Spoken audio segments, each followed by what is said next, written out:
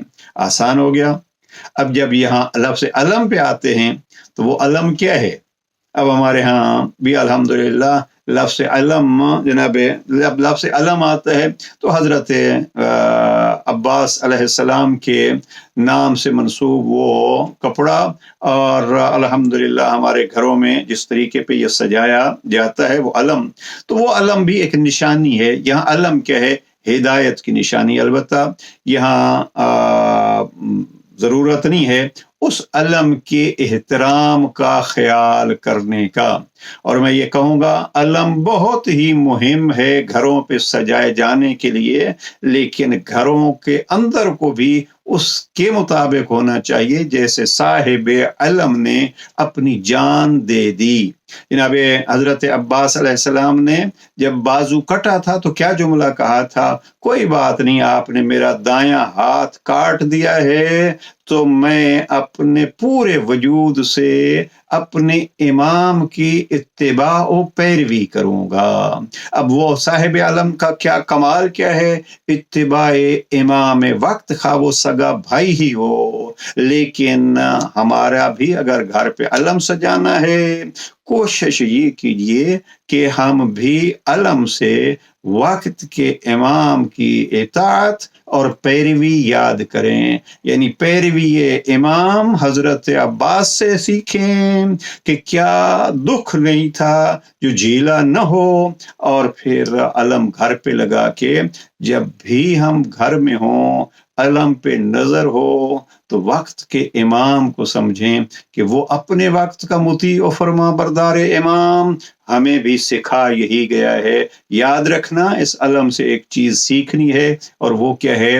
اتباع امام۔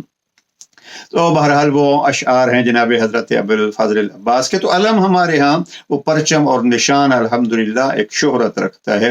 امام فرماتے ہیں کہ میں علی آپ کو بتلاتا ہوں، راستہ بڑا دور ہے، نہایا، لیکن امام فرماتے ہیں اس کو نظر رکھو اور اس کو آسان بنا دے گی کون سی چیز؟ ان لکم علما فاحتدوا بعلمکم۔ دو دفعہ لفظ علم استعمال کیا ہے ایک جملے میں کہ تمہارے لیے ایک علم ہے، ایک نشان ہے، اس علم سے ہدایت حاصل کرو۔ اب یہ قرآن مجید کے بارے میں چونکہ خطبہ ہے اور یہاں لفظ ہے اس علم سے ہدایت حاصل کرو، تو اب آپ سورہ حمد کی اس تفسیر کی طرف جا سکتے ہیں، لیکن مختصر وقت کے لیے آپ کو 2-3 پوائنٹس نہج البلاغہ سے بتانے کی کوشش کرتا ہوں جہاں امیر علیہ السلام نے علم کی وضاحت کی ہے۔ ایک صلوات پڑھ لیجئے محمد وعلى محمد۔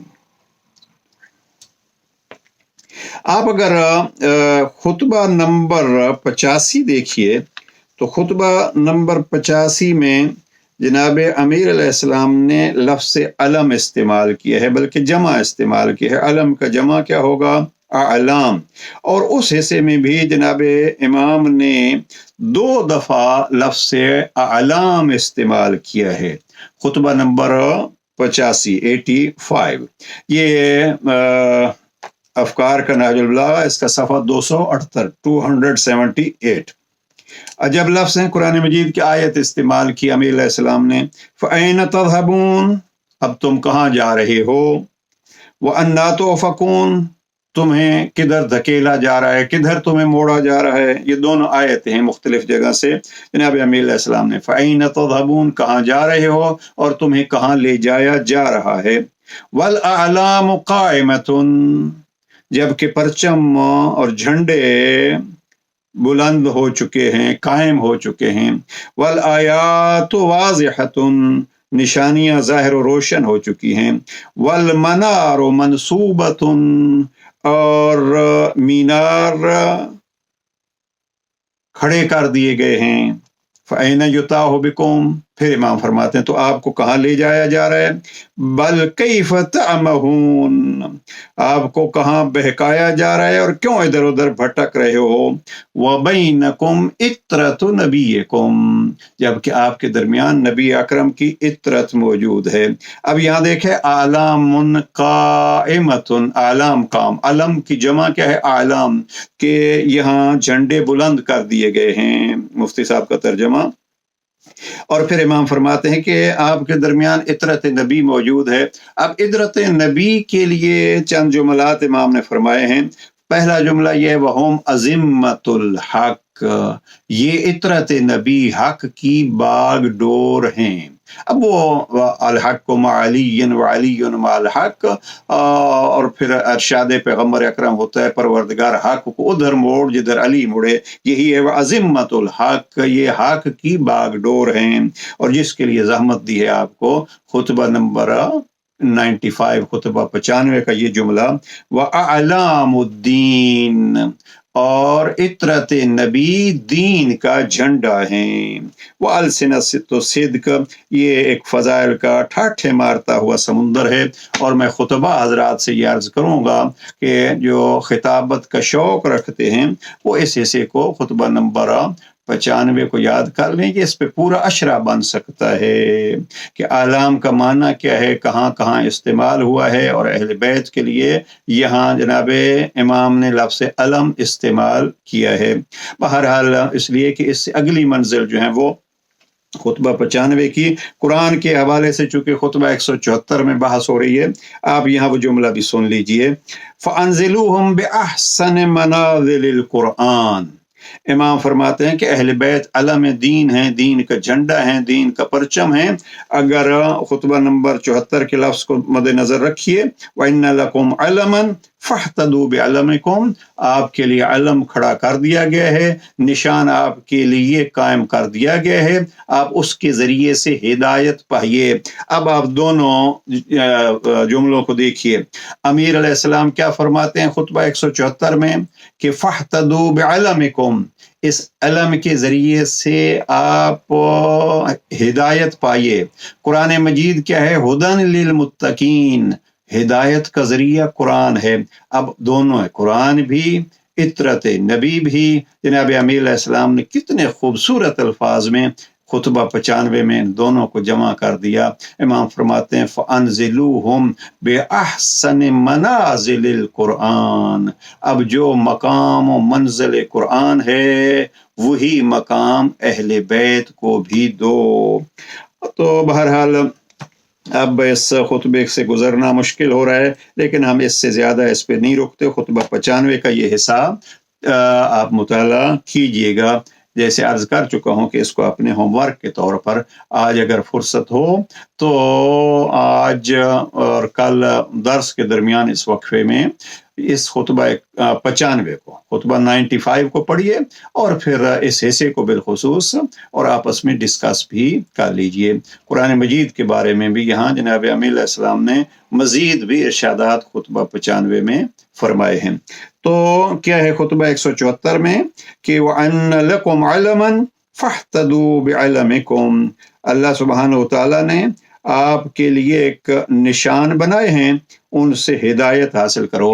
ایک لفظ علم جو ہیں وہ خطبہ نمبر 101 میں بھی جناب امام نے علم کا لفظ استعمال کیا ہے، اور وہاں ہے آل محمد اولئک مصابیح الہدی واعلام السرا، سرا جیسے یہ کہتے ہیں رات کے سفر کو۔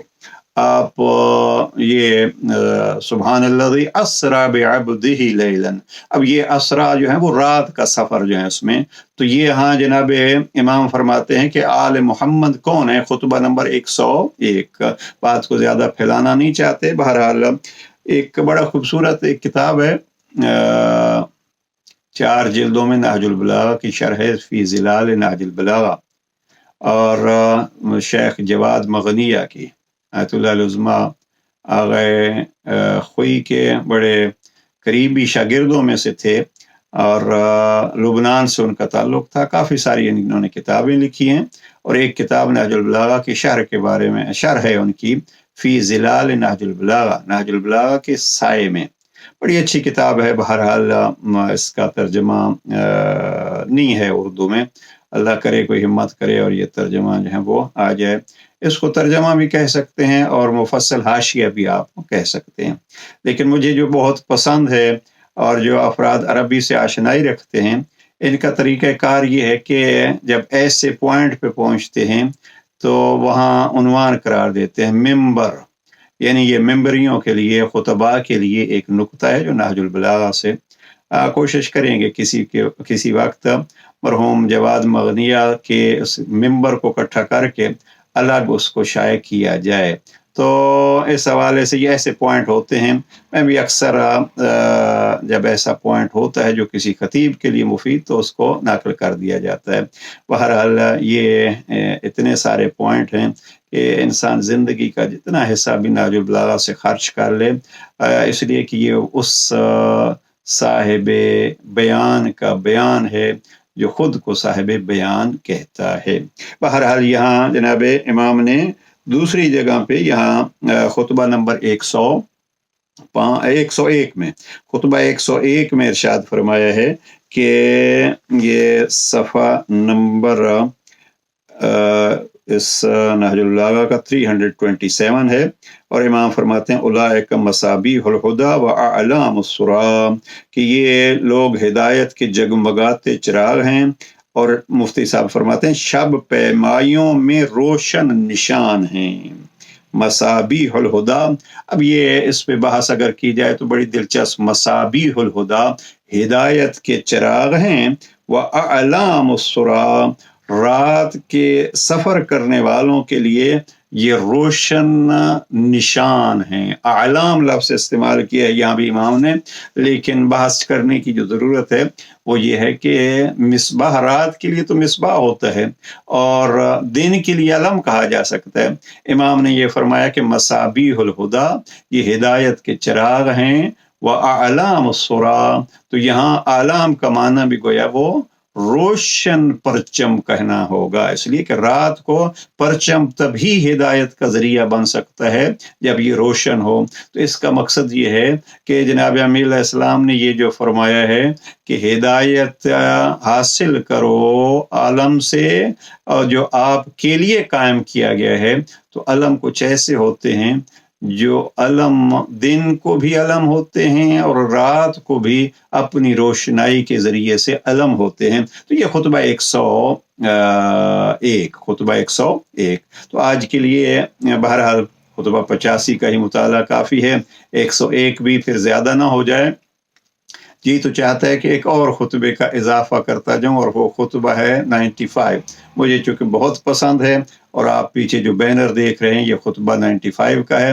بہرحال اس کو دیکھ لیجئے گا کہ جناب امام نے جب یہ فرمایا علم قائم ہے، نشان گاڑے جا چکے ہیں، تو پھر کیا کریں.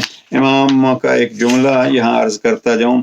امام فرماتے ہیں خبردار ایک کام کرو کہ انظروا اہل بیت نبیکم فالزموا صمتہم، اپنے نبی صلی اللہ علیہ وآلہ وسلم کے اہل بیت کو دیکھو. یعنی آپ جب علم کو پہچان لیا کہ یہ ہے علم تو اس کو دیکھو، اور فالزموا صمتہم، ان کی سیرت کو مضبوطی سے پکڑ لو.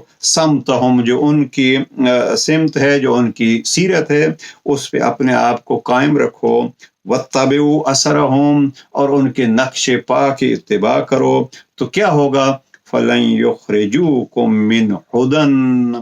اب کون کون سے لفظوں کو خطابت کے لیے جو عزیزان ہیں ان کو یہ مد نظر رکھنا چاہیے کہ خطابت کے لیے مجموعے الفاظ، اور الفاظ میں سے بھی مترادفات، اور ایک بہت مفید جو چیز ہوتی ہے خطابت کے لیے وہ یہ ہے کہ آپ کم از کم قرآن مجید اور نہج البلاغہ، اب تو ویسے صحیفہ سجادیہ کی بھی وہ معجم آ چکی ہے، یعنی نہج البلاغہ کے کون سے الفاظ یہاں میرے پاس موجود تھی.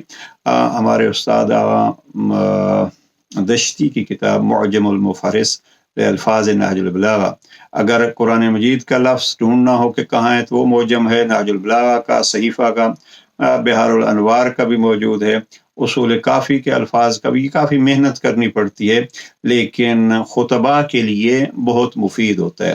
اگر کسی نے خطیب بننا ہے اور واقعاً علمی خطابت انہوں نے کرنی ہے تو اس کے لیے یہ معجم بہت ضروری ہوتی ہے۔ اور معجم ایسے نہیں ہے کیونکہ ابھی زمانہ تیزی کا آ گیا اور ہم تیزی سے خطیب بننا چاہتے ہیں اور تیزی سے تقریر تیار کرنا چاہتے ہیں، جو چیزیں تیزی سے آتی ہیں وہ پھر تیزی سے چلی بھی جاتی ہیں۔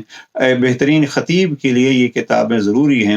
مثلا لفظ ہدا پہ ہم بحث کر رہے ہیں، پہلے قرآن مجید کو اٹھائیے اور قرآن مجید میں جہاں جہاں لفظ ہدایت استعمال ہوا ہے اس کو پڑھیے، اور پھر اپنا جو موضوع آپ نے مقرر کیا ہے اس موضوع کے ساتھ یہ لفظ ہدایت کہاں کہاں جڑتا ہے اس کو لکھ لیجئے۔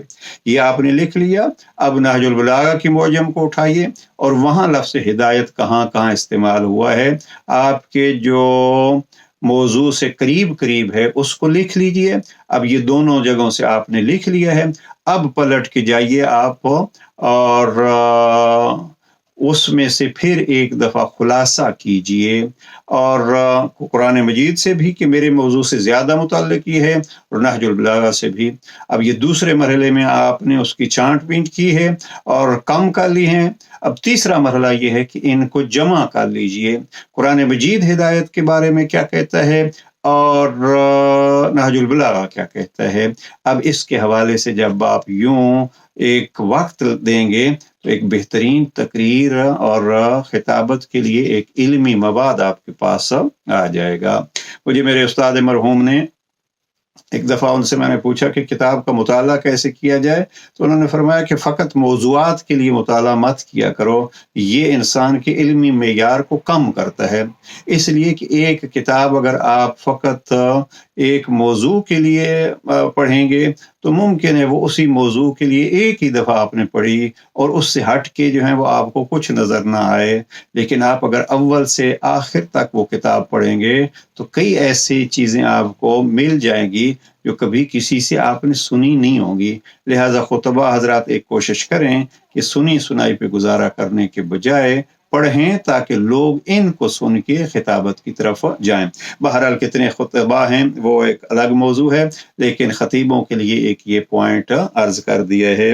اب ہدا لفظ جو ہیں وہ جناب امیر علیہ السلام نے خطبہ 95 میں بھی استعمال کیا ہے۔ خطبہ 174 کا لفظ جو ہے وہ ہدا یاد رہے، وہاں امام کیا فرماتے ہیں، وَإِنَّ لَكُمْ عَلَمًا فَاحْتَدُوا بِعَلَمِكُمْ، آپ کے لیے نشان کھڑے کر دیے گئے ہیں، لہٰذا ان نشانات سے آپ ہدایت حاصل کیجئے۔